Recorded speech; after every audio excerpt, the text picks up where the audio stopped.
Good afternoon, everyone. My name is Bud Sexton. I'm with the Kenai Peninsula Borough Incident Management Team. With me today will be Brenda Alberg, who is the Borough Community and Fiscal Projects Manager.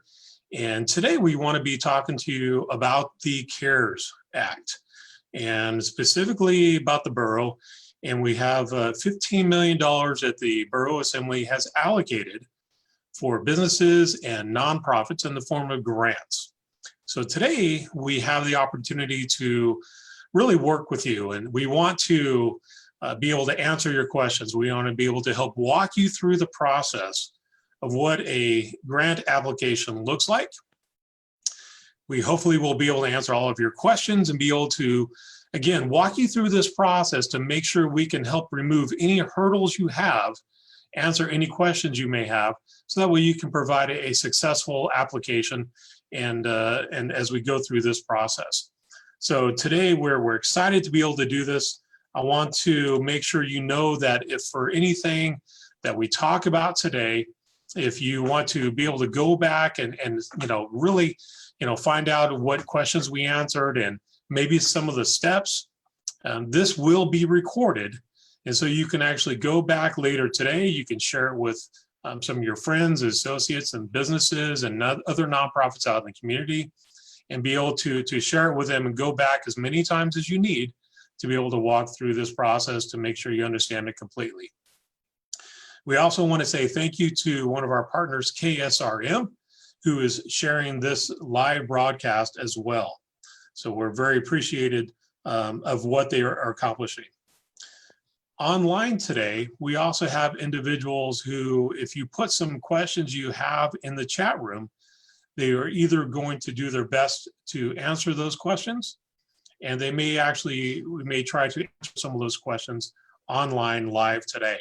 But if we don't get anything answered today, we will do our best to answer those offline as well. I want to remind everyone of a couple different things, is that the application process opened earlier this week, and it has a hard, fast deadline of this Friday, July 24th at 5 p.m. Your application must be in by that time in order for it to be considered. So we don't have any flexibility in that. So again, 5 o'clock this Friday, July 24th is the deadline. I want to remind everyone of some open houses that are taking place this week. This past week, open houses did take place in a number of communities. And so for this week, tomorrow, which is Monday, July 20th, at the California Beach Open House, it's going to be held at Love Inc. of the Kenai Peninsula from 5 p.m. to 7 p.m. Again, that's Monday, July 20th. On Tuesday, July 21st, it will be at the Nikiski Community Recreation Center. That will also be from 5 to 7 p.m. Again, that's Nikiski, Tuesday, July 21st at the Rec Center. Wednesday, July 22nd, also from 5 to 7 p.m., the Kasilof and Coho area. It's going to be at CES Fire Station number 6 in Kasilof. So Monday is in the central part of the peninsula at Love Inc., Tuesday in Nikiski, and then Wednesday over at CES Fire Station number 6 in Kasilof. And all times, once again, are 5 to 7 p.m. So I have the opportunity, as I mentioned earlier, that we have Brenda Alberg, who is the Kenai Peninsula Borough Community and Fiscal Projects Manager, and has really been the lead for this program. So Brenda, welcome today. Thank you, Bud, and thank you for this great information that you've been able to introduce for our viewers. And thank you all for taking the opportunity out of your evening to learn more about this application process. It is an opportunity for our unincorporated communities to apply for these funds, whether you are an eligible business or a nonprofit. And we're going to take a few moments to go right into the program from an online perspective. Now, note, while I do talk about the online process, there is opportunity for folks who just can't quite fathom that online mechanism to do so by way of hard copy, and we have those available as well. We'll go through that later in the broadcast tonight, but want folks to know that fear not, we also have hard copies available. But why are we pushing the online system? Well, that is because for those who are going to elect to apply online, we have a way of communicating with you regularly to get additional information, as well as to provide you updates on where your application may be during the process. For us to go forward, I'm going to share my screen. It'll take a little bit of a wobble here, Bud, and we'll dive right in.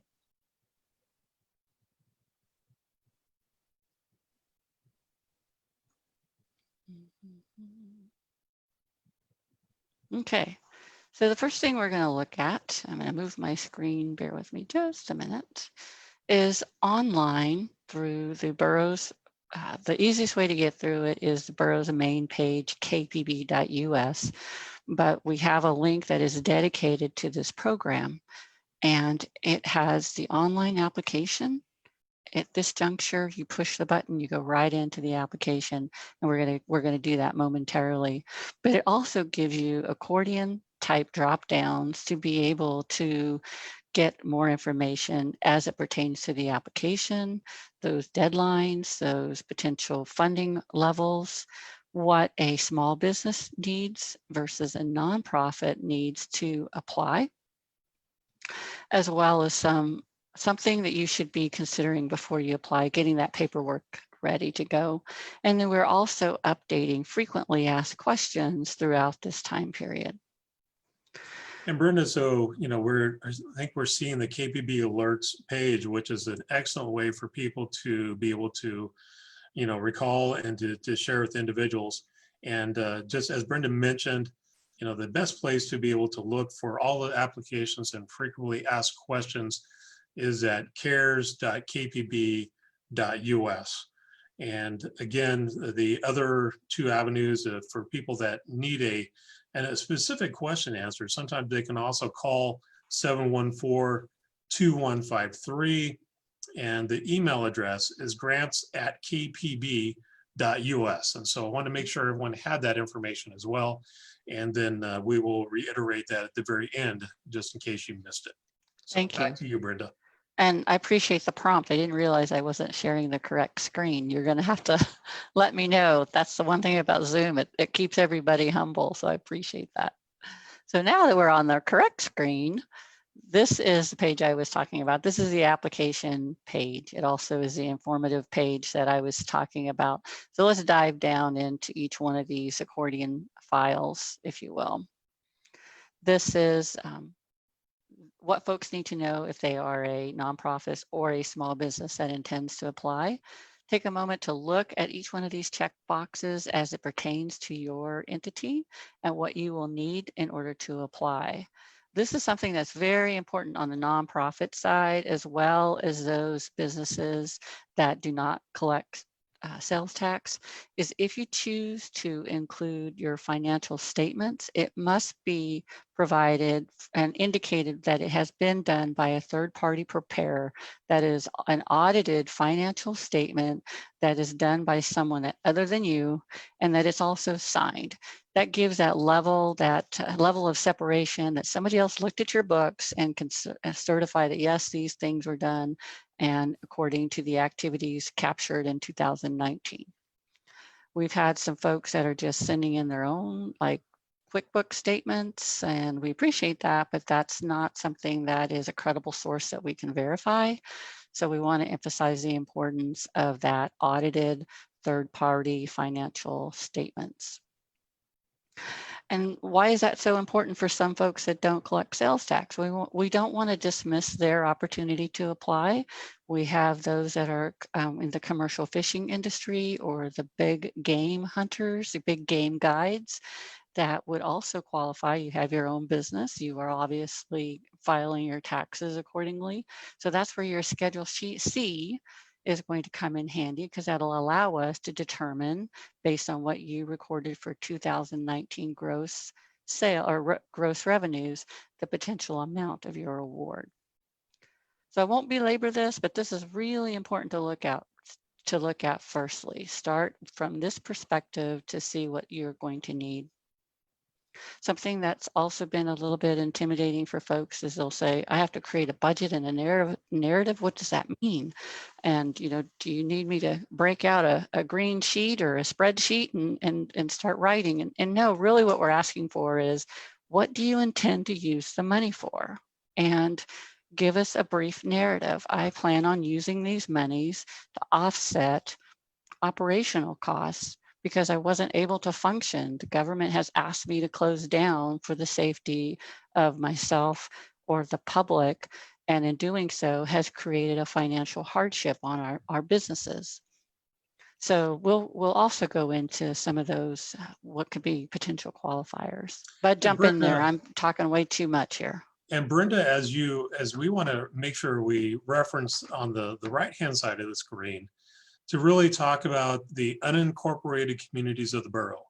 And as a reminder to individuals that these grants are for the unincorporated areas of the borough.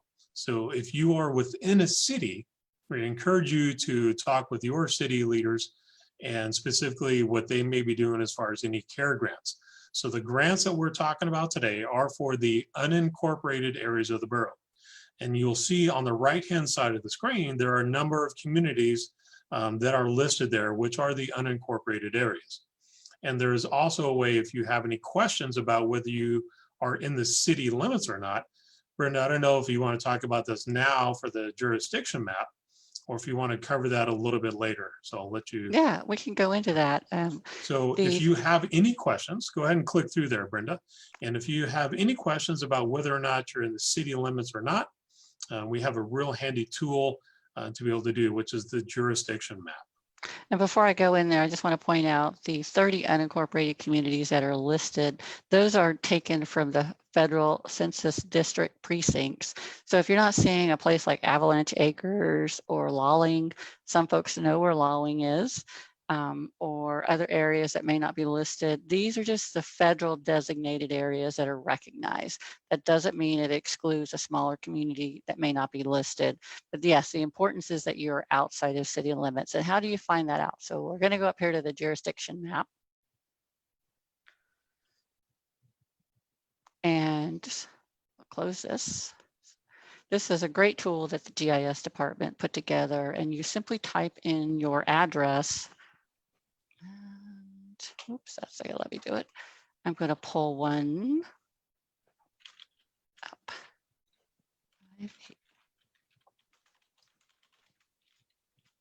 So it'll start generating the address for you, which is important. You want to let the viewer help you find the address, and you click onto that, and it's going to let you know not only where the location is, but it'll tell you whether it is inside or outside of city limits.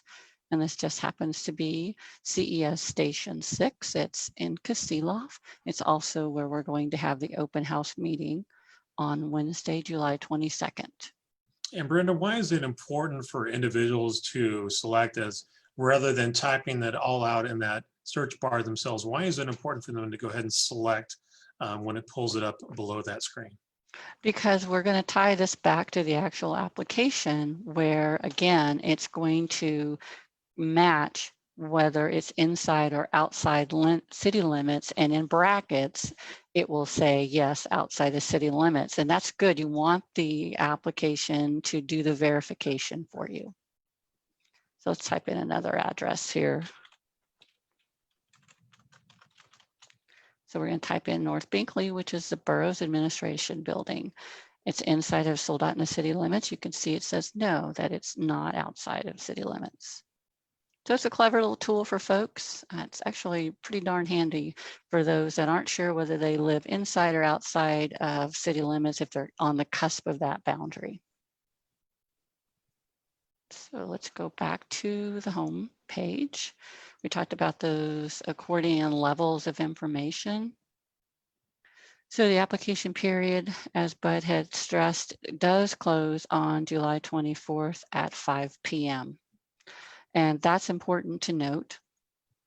The online application process will also lock down at 5 o'clock. You will not be able to finish an application, to go back into an application unless asked. And you will not be able to even, like if you started an application, you can't go back and then finish it. It'll be locked down at 5 o'clock. So that's important to note.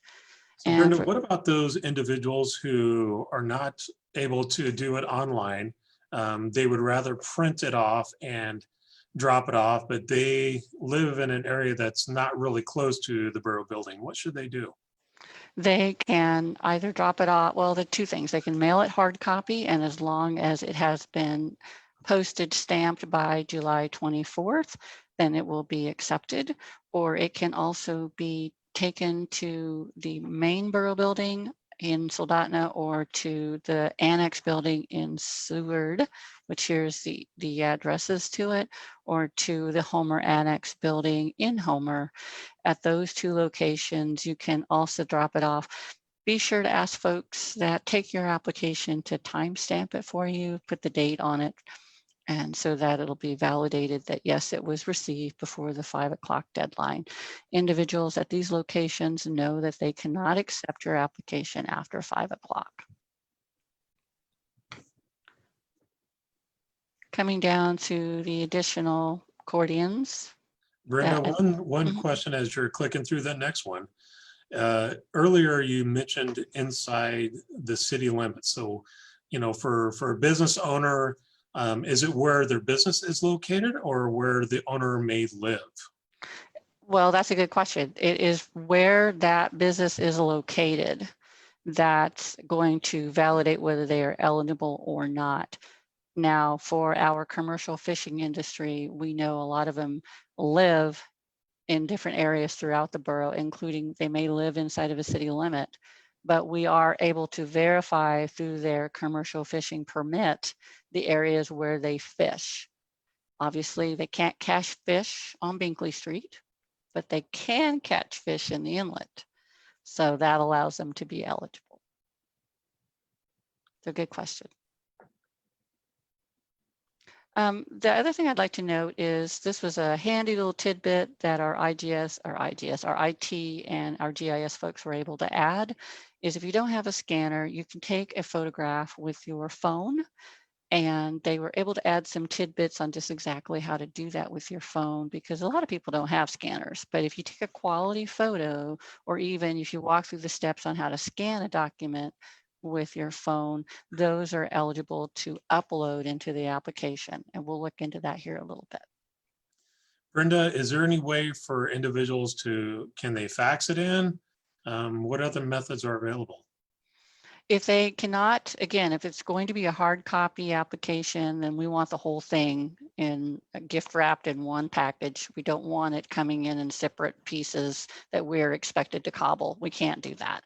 So a completed application that's hard copy is expected to have all the required documentation with it. And if it isn't, and we are still working with you within that application period, as a hard copy, this is someone who's working with a hard copy, then someone from the grants division will call you and say, here's what we're missing. We're going to have to give you this information via email so you can respond and we have it in writing, or give you the opportunity to come in to the borough so that we can help you through that process. But one thing we cannot do is we cannot answer those questions on your behalf. And this still, again, has to happen all within the application period. Good questions, Bud. So let's scroll. We have a good team behind us, Brenda, that's helping to ask some of these questions. So, that's what's so neat about this process. There's a lot of people, as you mentioned, IT or GIS. There's many departments, including finance and others, who are part of this. So our goal is to really do everything we can to make sure the unincorporated areas are getting these resources. Yes, it is. It's an outstanding process that was put together by a phenomenal team of individuals. And that includes the grant award amounts. The Assembly approved the amounts based on a 3.5% possibility of one of these 5 thresholds. So the easiest way to look at it is if your gross revenues for 2019 was at 100,000, then potentially you may receive $3,500. So the other thing to look at is where it says up to $8,750, that's not the flat amount that you may receive for this range. So if you're going to take the amount of, let's just use a number. I'll pull out my calculator, and let's say that you make 200 and let's say 220. Let's see, 1 second. Obviously can't ad lib very well. $200,000 and 45. And we're going to multiply that. And I'm sure there's some really good whiz bangs out there that already have the number, but I'm sorry, I'm not that fast. So you could potentially see an award within this level here that I'm pointing at, the up to 8,750, based on 19's gross revenues, the range of $100,001 to $250,000. If you punched in that $200,045 and multiplied it, you may see an award of just over $7,000, 701 to be exact.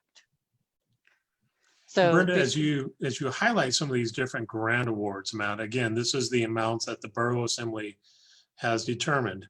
What about if somebody lives within one of the cities? Do the cities have similar awards, or can they be different than what we are seeing through the borough? We can't speak on behalf of the cities, but it is a good point to remind folks that our program may be different than other municipalities.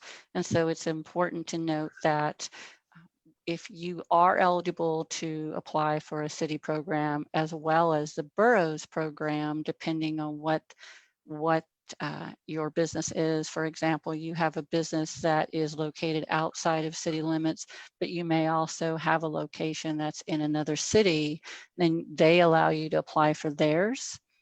I'll give you an example. You have a business off of K Beach Road.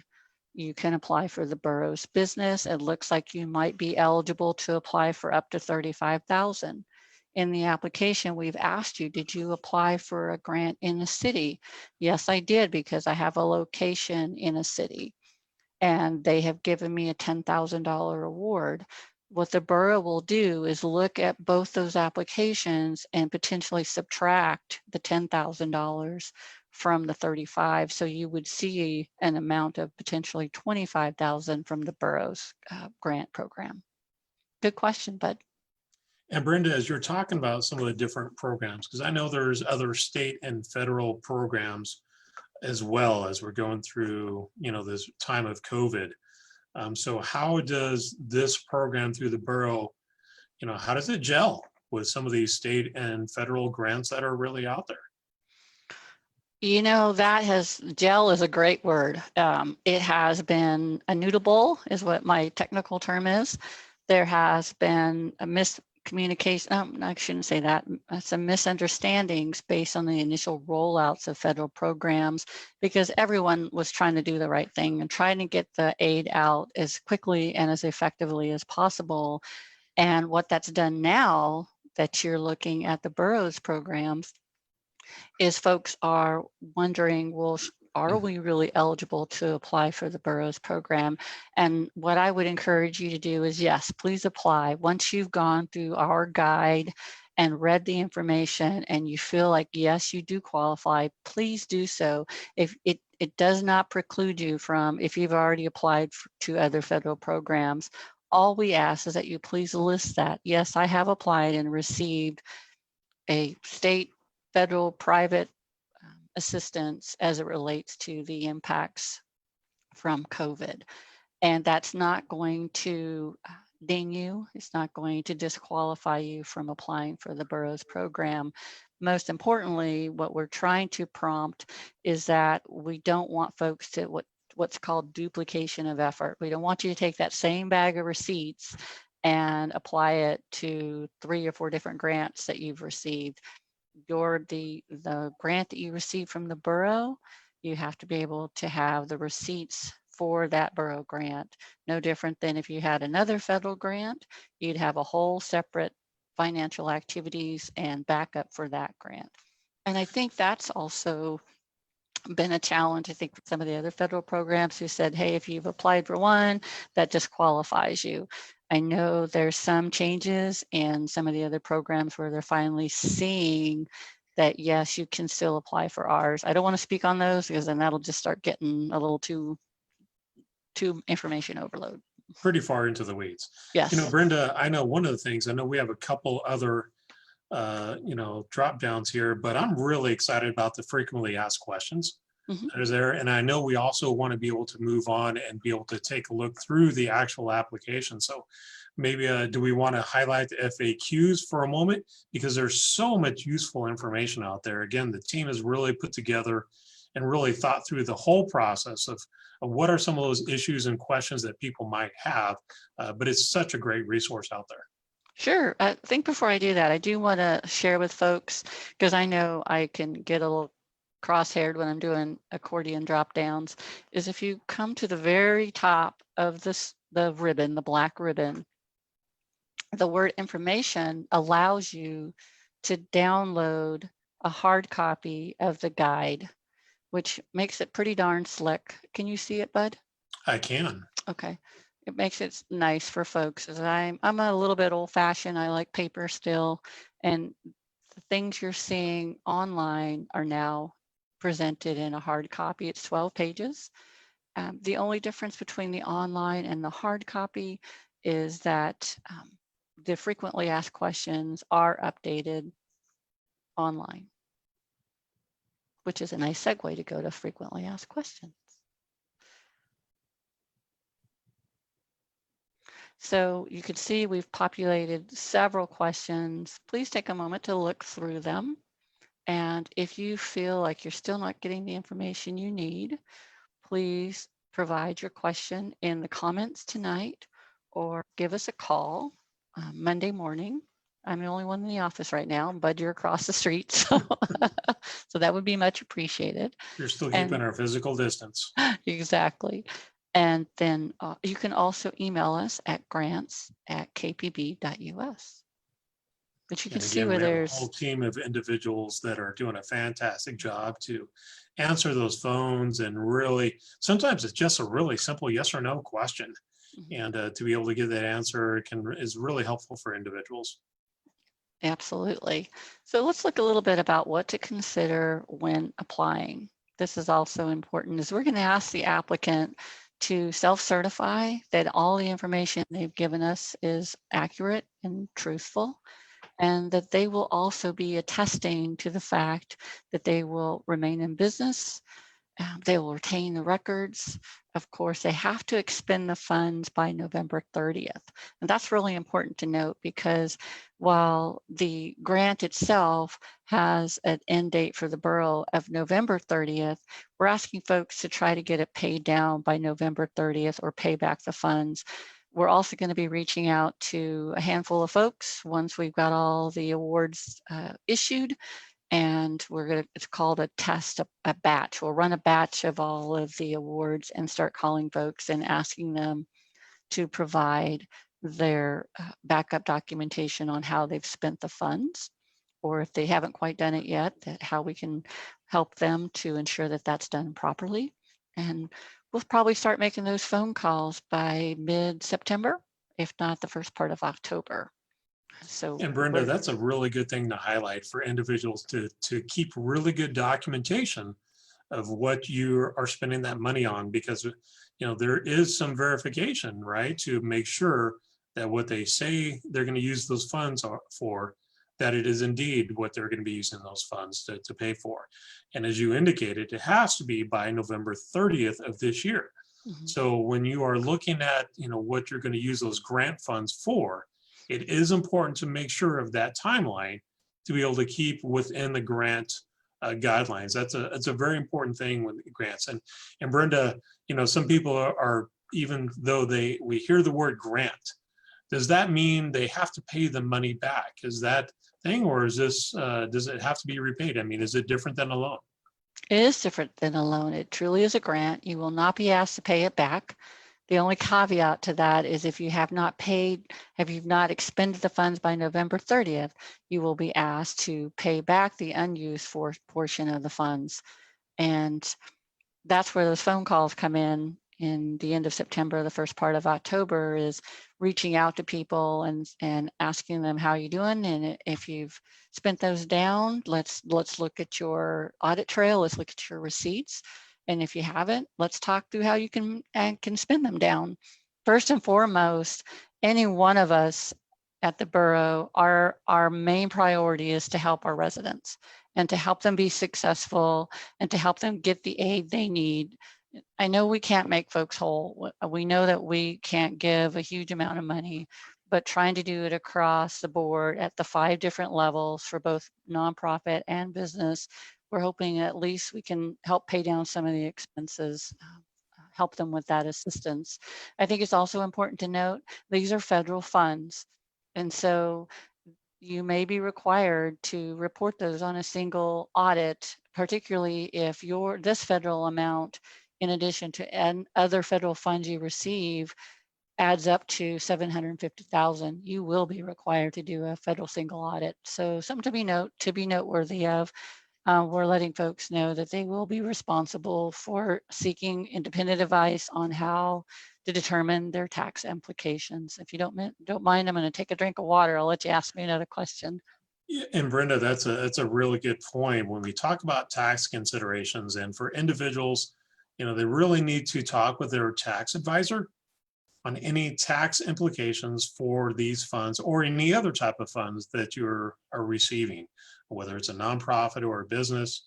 It's a really good practice to talk with that tax expert. The Borough doesn't provide any tax advice. And so you really need to make sure you understand what implications are out there for this or any other type of funds that you're receiving. Very good. Now, something I'm going to bring up that, bear with me just a minute.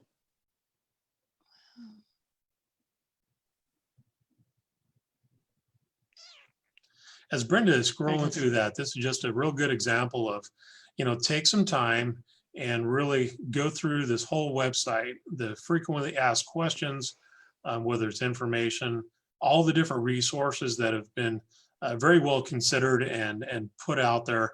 And there may still be some questions you have, but we will do our best to be able to answer those. So we definitely appreciate all the effort and time that has went into preparing these documents. A lot of resources, a lot of people have spent a good amount of meeting times and to be able to make sure all these resources are available. So it's a fantastic thing. Mm-hmm. So another thing to note is we've had some folks who, they say, well, we didn't have 2019 gross because we purchased this business and don't have a full year to be able to present a true picture of what 19 looked like. And as long as the business has been in existence since January 1st of this year, finance has the ability to extrapolate what your gross may have looked like for 2019 based on prior tax history. And that's something I think folks should consider. Don't dissuade the fact that maybe they can apply. There may be the possibility that you can, and we encourage you to do so. And I would also want to let folks know that farther down, this is the section for small businesses, something that we're seeing both in the small business as well as in the nonprofit. The checkbox here about marijuana businesses licensed under Alaska Statute 17.38. Now I'm going to claim the mistake on this one because on the hard copy application, it just says businesses licensed under Alaska Statute 1738. It doesn't say anything about marijuana. So we've had several people check yes. So I would like for folks to be mindful. We have updated the application, the hard copy ones, and we'll make sure that those get out with the word marijuana on it so people can properly address that question as it pertains to their business. That also makes them ineligible, just in case folks want to know what the nuance is behind that. With regards to other ineligible applications, I think the checkbox are pretty straightforward otherwise. If you feel like you have some questions, please don't hesitate to call us and we'll walk you through that. Okay. So please take the time to look at this before you prepare an application. Again, make sure you look at the check boxes on just exactly what you're going to need before you start an application. Get your information scanned. Make sure that your tax filings are signed appropriately. Make sure that your Alaska state business license, or if you're a nonprofit, that your current corporate identity number matches your mailing address. That's very important. We've had a few folks that the mailing address that they are putting down does not match their business license mailing address, and that's important. We want to make sure that those two match. So it's a really good checklist, isn't it, Brenda? Whether you're a nonprofit or a business, to really look through and make sure you have all these documents. And Brenda, as we'll go through the application, but we will start talking about, you know, you don't always need every form out there. You just need some really, sometimes even one of 3 forms. So take a look at these requirements, because it can really help walk you through the process of what is required for you. Ideally, as a small business, if you collect sales tax and you properly report your other revenue that isn't taxable, then the finance department can verify what potential level you might be able to receive an award, because they'll use the recorded 2019 filings. Now, that has nothing to do with sales tax. It's the recordings that you've provided by quarter. So by the end of 2019, if you have properly filed all your sales tax payments, they will be able to see what you also included for that other column to calculate the gross for that year. We've had a few folks feel like, well, but we might have had more that we didn't include in our sales tax filings. We want to be very careful that it isn't about how much you paid in sales taxes. It's about your gross recorded 2019 on your sales tax forms. Kind of a big difference. So let's just say, just for number's sake, you made 100,000, but you only paid 1,500 in sales tax. We're not going off that 1,500. We're going off of the 100,000. Does that make sense, Bud? It does, Brenda. Thanks for that clarification. Appreciate that. On the other side of it. You want to go to the application at this point? Just a minute. I was going to talk a little bit about on the nonprofit side. We've had folks who've said, well, we don't have a sales tax account. We don't collect it we're a nonprofit. So these take a moment to look at what would be acceptable for consideration. That 990 filing. We have some folks that don't prepare 990s as a nonprofit. That comes back to then make sure you have your financial statements that have been provided by that third party, someone who's completely removed from your organization, that and it has to be signed appropriately. Okay, so with that, let's go to the application. So I made one using the borough's emergency Gmail account. And when you log in, so let me log out of this one real quick. I want to take a moment, and as you're clicking through a couple of boxes there, as people are signing up for this, we have some individuals after they have put in their information, and for that confirmation email, where they say, you know what, I haven't been able to locate it. I haven't received the confirmation email. So where can they find that? And it's really in their junk folder, their spam folder.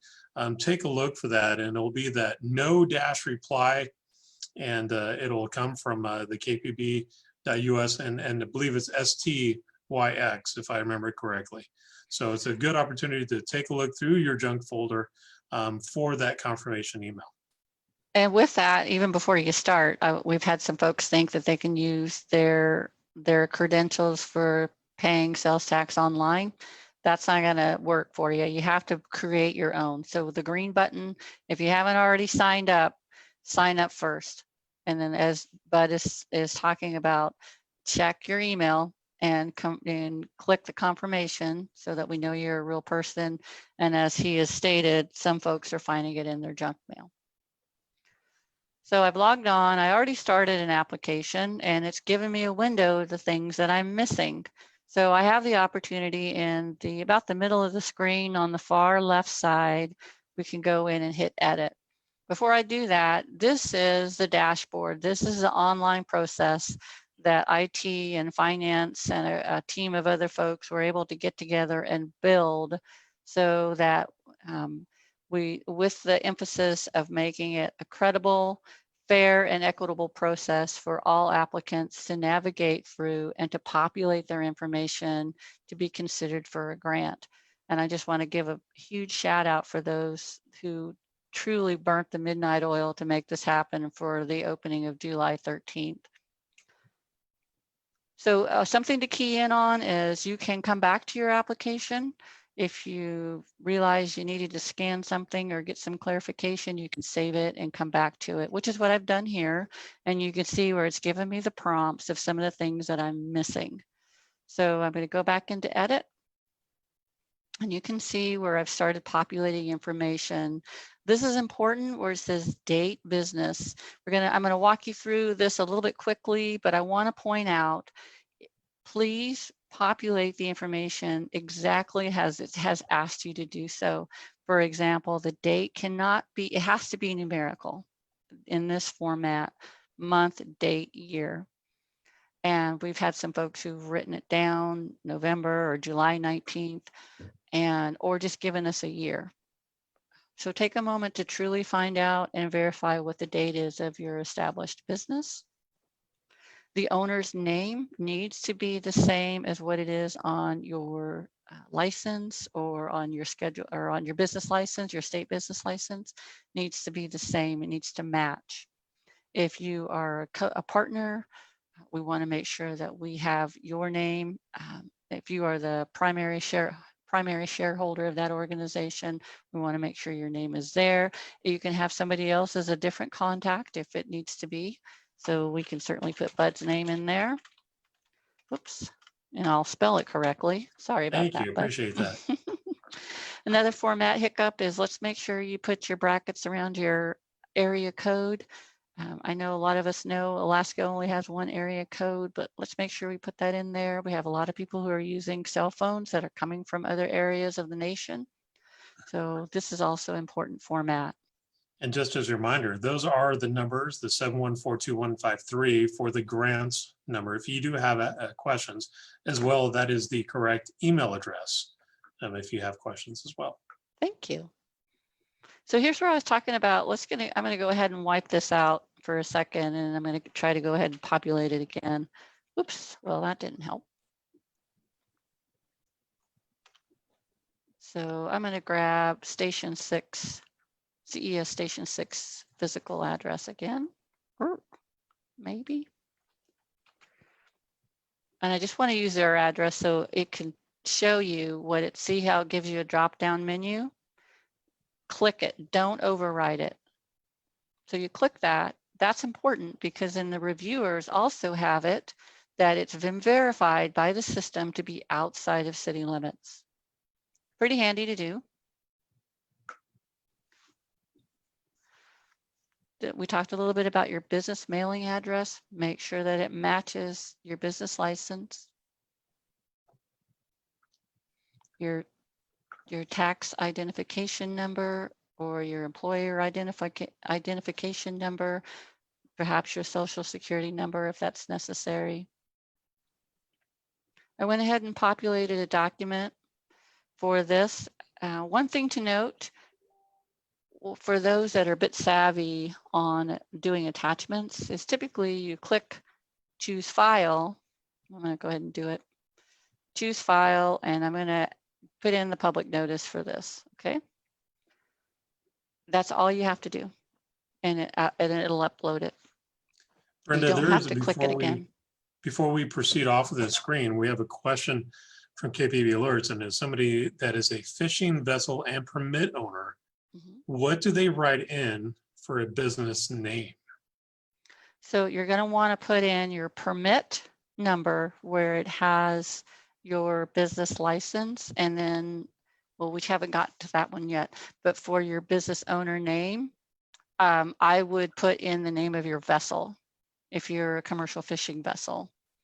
But if you are a person that is doing it under your name, make sure that it matches your IRS documentation, whether it's the Schedule C or it's actually going to come from another, is it the 1099? I just went blank. But yes, good question. Make sure your name matches your IRS documentation, or if like I said, if it's not a business license, make sure that we're going to go to the next screen where it talks about your businesses. We talked a little bit about the amounts. So you know that you can potentially, depending on what range you're looking at, I gave you the example, if you had a business that's in about the $200,000 range, this is the up to amount. It doesn't mean you're going to get $8,750. It just means up to. We calculated the $200,045, and that amount ended up being about $7,000. So just be mindful of that. So I'm going to put that down here.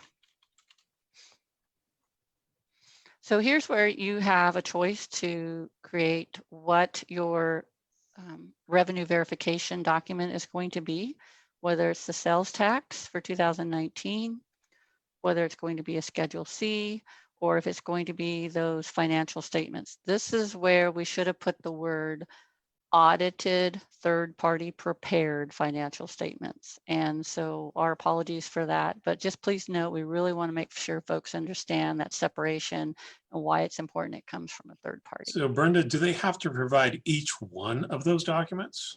No, only one is required. And so why does it gray out those other ones and doesn't even allow them to select it?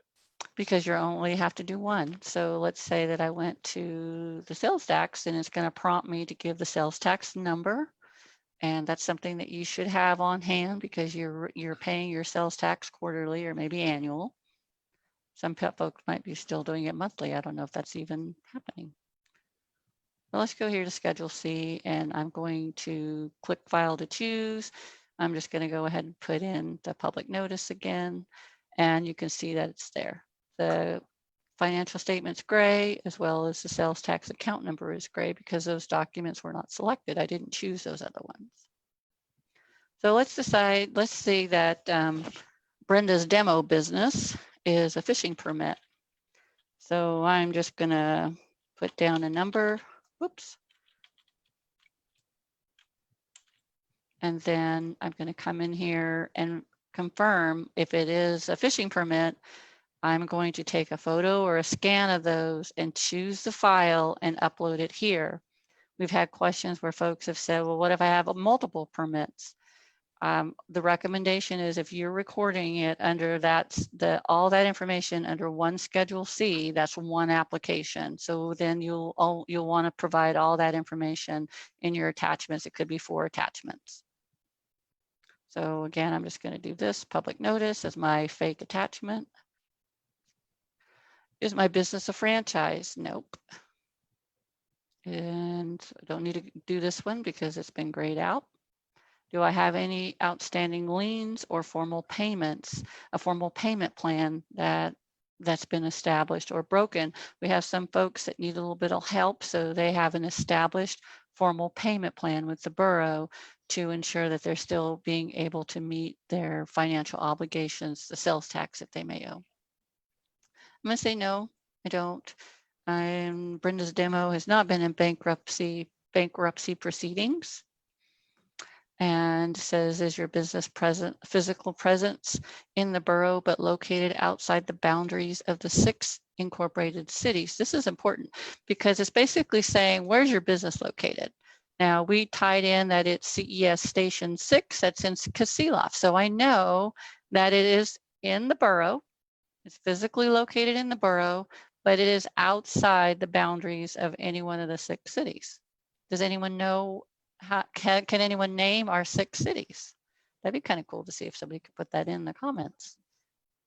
And so I'm going to say yes, and I am physically located in the borough, but I am outside. Do I have multiple locations? Yes, CES has several locations. Does anyone know how many locations CES has in the Central Peninsula? That'd be another cool question if someone could answer that in the comments. So we'll start with Gasilov. Oops. Can't spell Gasilov. I'm going to put K Beach. Soldotna. Sterling. We also have a fill station off of Arc Loop. We have a fill station off of Shikansky. I don't know how to spell Shikansky. Not getting there. I'm just put off of C Street for now, because I'm tired and I can't remember. Brenda, there's a question as you're typing out the how are awards determined and when will the applicants receive any decision? We hope to have the final determinations by probably the second week of August, and then also be able to distribute the awards by mid-August, and they will be mailed. They're not going to be dropped, deposited, electronic deposit. They're going to be mailed old-fashioned. So that's the other reason why it's important that your mailing address matches your business license address. I feel like I'm forgetting a station. And if I do, I'm going to get clobbered by the guys. I apologize. But for example sake, yes. I'm not going to belabor a lot of these, but I'm going to just say you'll have to go through these and make sure that you qualify or don't qualify. These are also going to be vetted by the finance department. So let's populate the next screen and see what comes up. Here's the questions where it's going to ask you, describe your economic hardship as it relates to COVID-19. And it doesn't have to be a huge narrative. If you could provide some succinct description and if 3 or 4 sentences, that'd be greatly appreciated.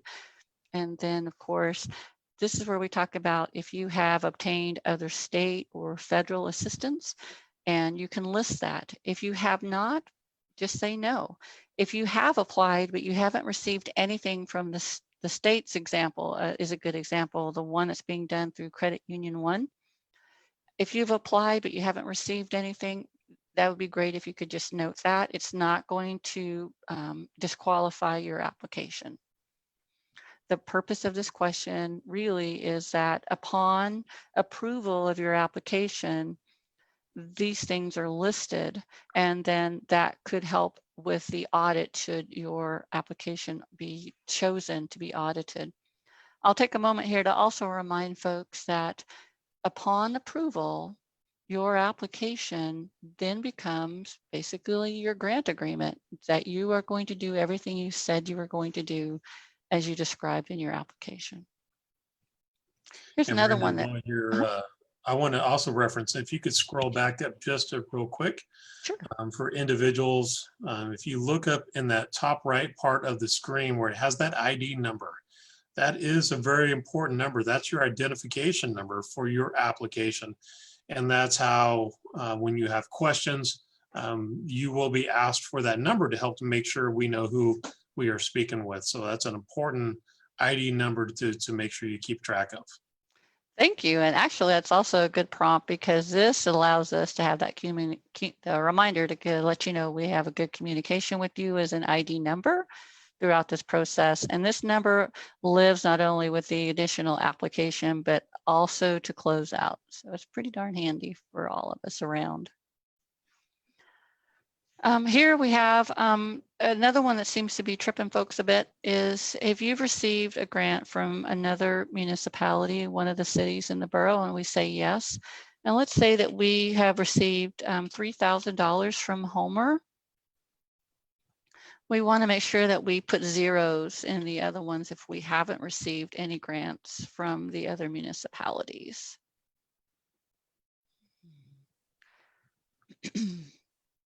Has your business applied for other assistance? And this is where we were talking about earlier. If you have, that you please describe that.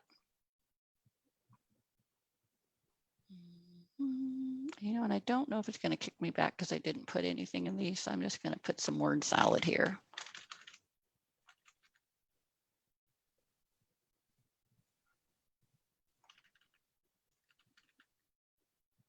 The questions are pretty straightforward.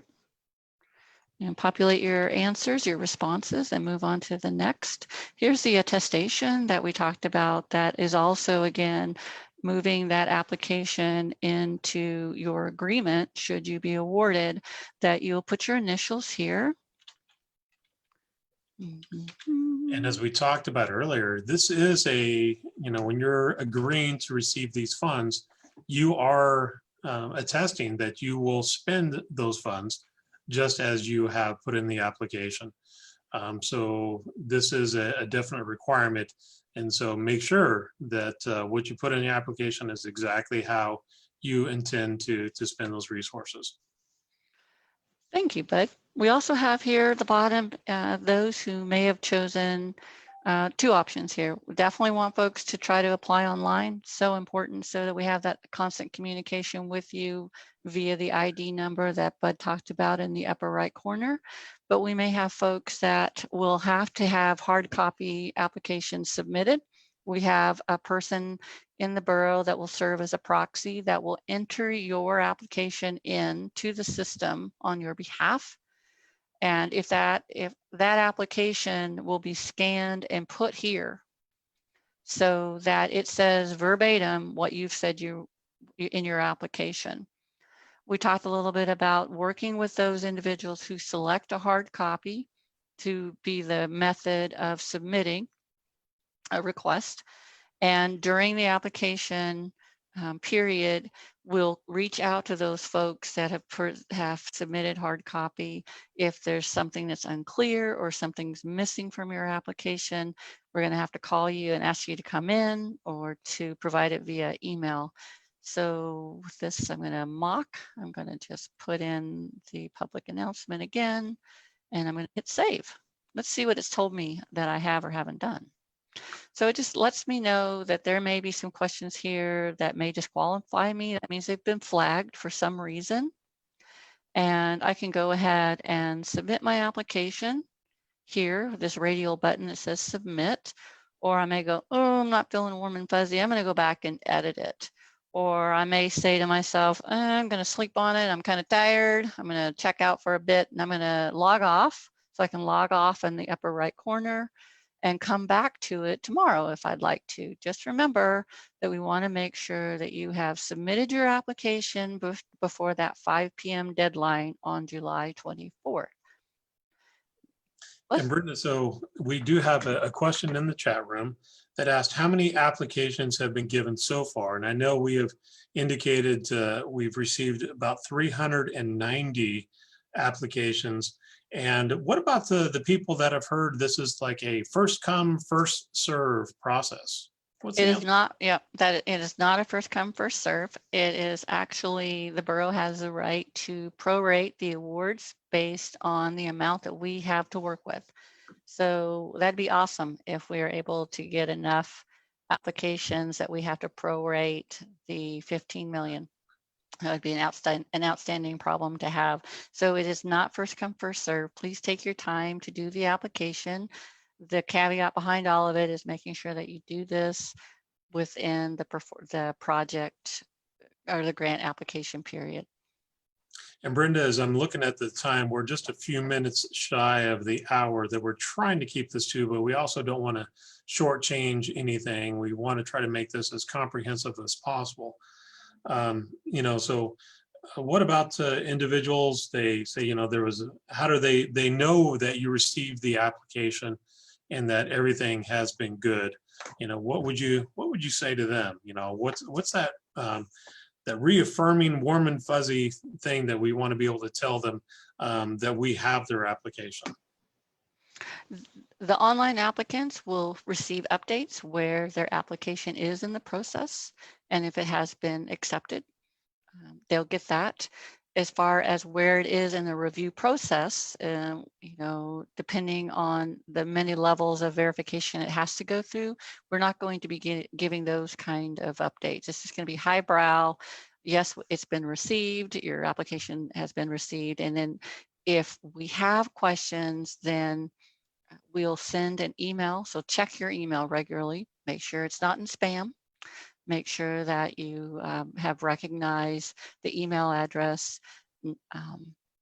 no-reply@stx.kpb.us. It's kind of an anomalous email, as well as grants@kpb.us. Make sure both of those are not getting dumped into your spam.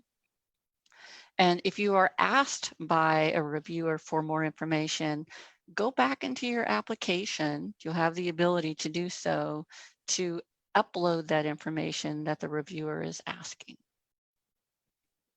Very good. And I want to encourage folks, if that's still giving you all kinds of discombobulation, please call us. We're here for you guys. Fantastic. I know we do want to try to keep it to that hour time frame. So before I wrap it up, is there any final thoughts you want to give out for individuals today? We are going to be, you already said this, but I'll repeat it. We are going to be at Love Inc. on Monday, and that's off of K Beach Road, 5 p.m. On Tuesday, next Tuesday, July 21st, we're going to be in Nikiski at the Rec Center. And then, of course, at Station 6 for Kisilaf Coho folks on Wednesday the 22nd. And we're going to make sure, I'll cut and paste and put that in the comments too for folks so they can see it. And we will have a cache of computers and Wi-Fi for individuals if they would like to do their application right there, or if they just want to set up their account and go back home. We'll also show them tips on how they can use their phone as a scanner if they'd like.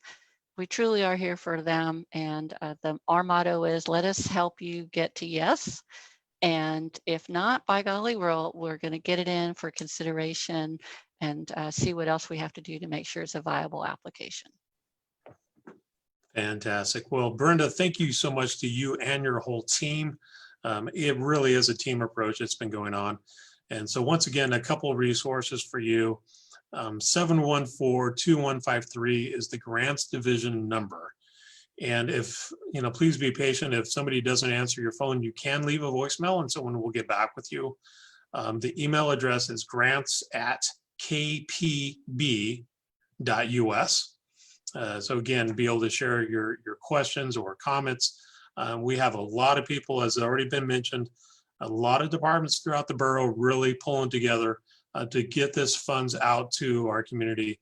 All these different resources that are there, we're very excited to be able to do that for all of these businesses and nonprofits who have been greatly affected by COVID. And so we thank you so much for that, for all of your hard work out in the community. Brenda, thank you to you and your team for what's been going on already for a number of weeks already. And this is actually just beginning, because all these grant applications will be reviewed, and please be patient. It will take some time. If you have any questions, you can go back and re-watch this broadcast. Again, call out to the numbers, stop by one of the open houses, and we'll do our best to make sure you get all the information you need. So Brenda, thank you. I'll let you say goodnight to everybody, but we appreciate your time. Absolutely, it's my pleasure. We work for the people, and we appreciate them taking the time to spend with us this evening. And God bless, and we'll see you soon. Good night.